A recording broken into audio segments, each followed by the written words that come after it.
Christ alone, my hope is found. He is my light, my strength, my song.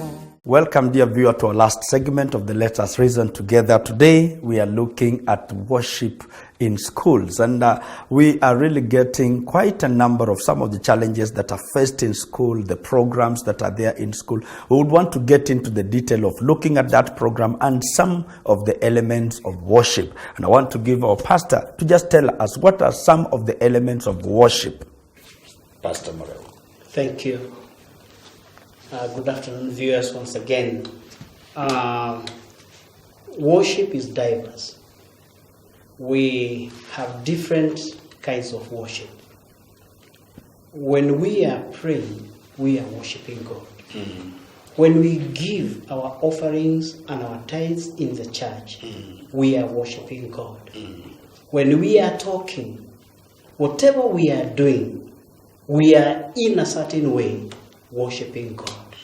But then how are we supposed to worship God? For example, our lifestyle, how we live, our clothing, everything that I am as Pastor Morel need to respect God, need to give that respect to God.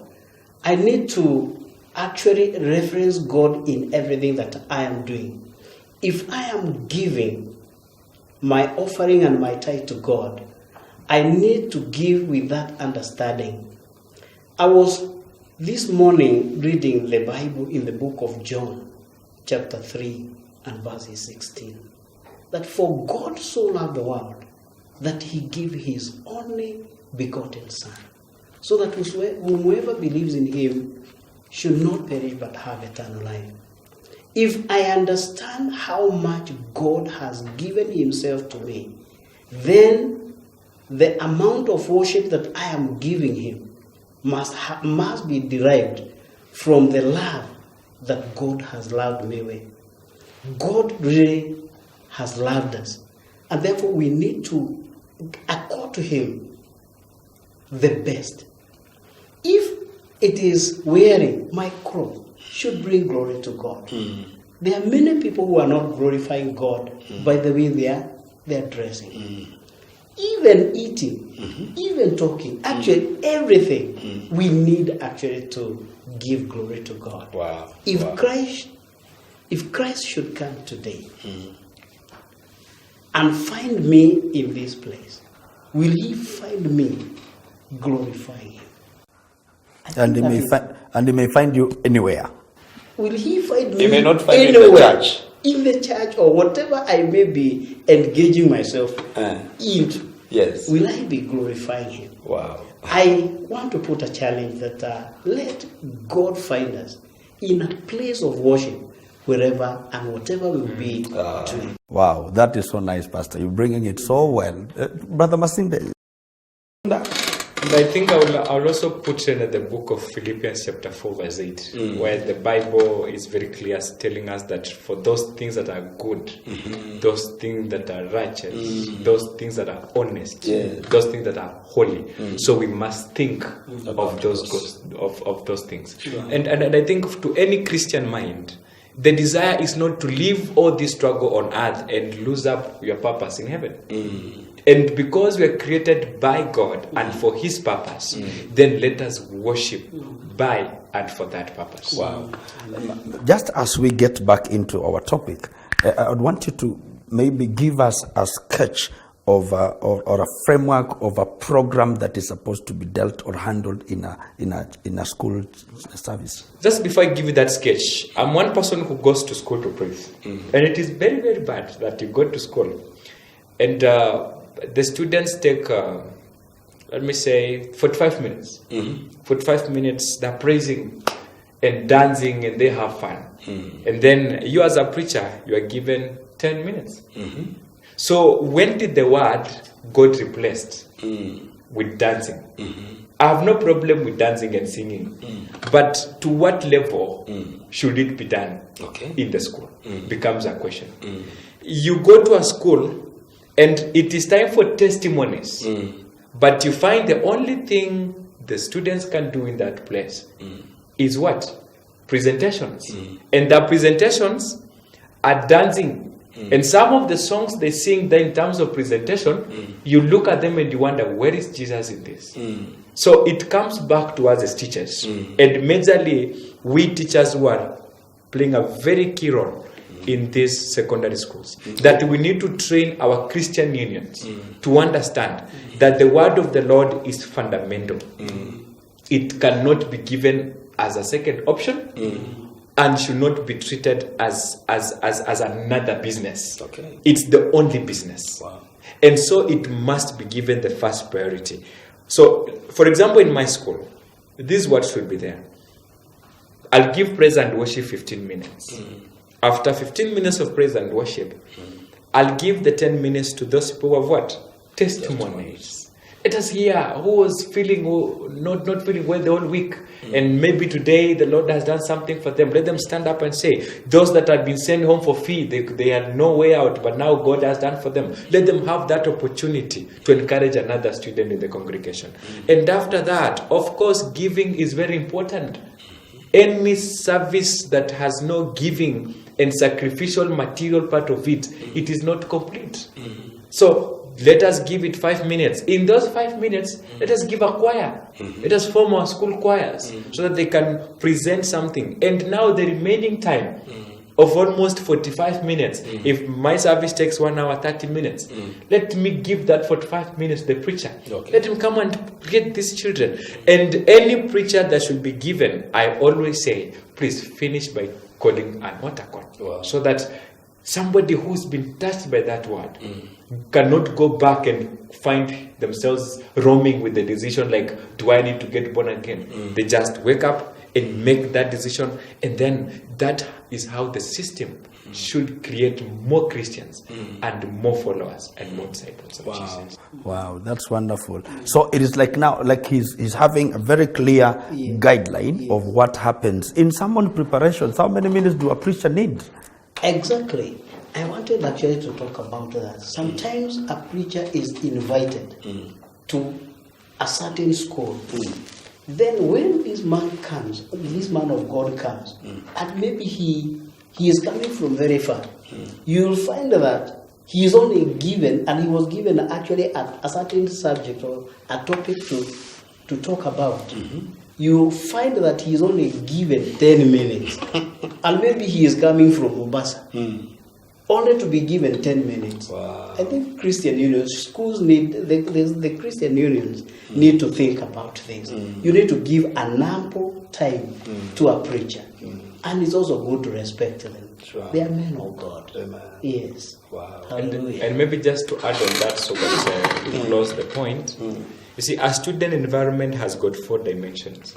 It is an academical dimension. Yeah. It has a spiritual dimension. Yes. It has a social dimension. Exactly. And it has also a curriculum dimension. If you are not able to manage the 4, and imagine you are given 10 minutes where you need to talk about academics, because the central part of any school is academics. Touch on the spiritual that propels their character towards achieving this academical stability. Talk about the emotional part of it that controls the social life. In 10 minutes, what will you do?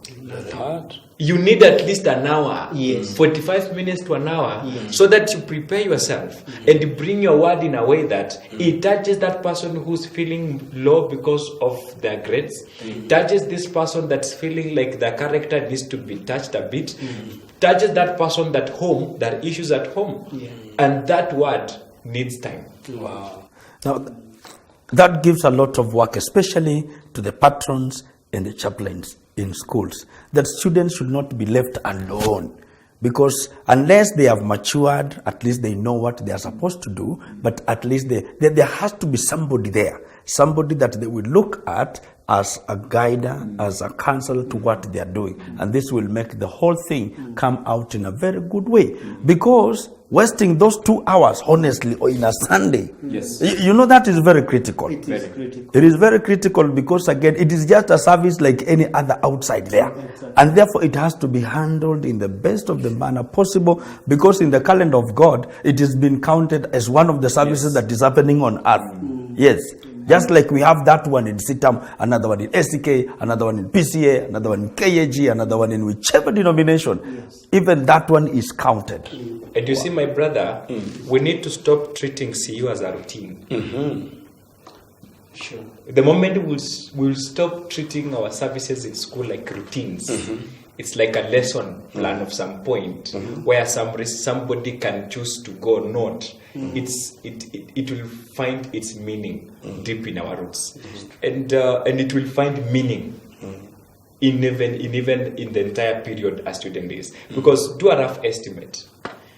In a Sunday, a normal Sunday, in our Kenyan school calendar, any Sunday that is done, almost 6,000 schools are having services.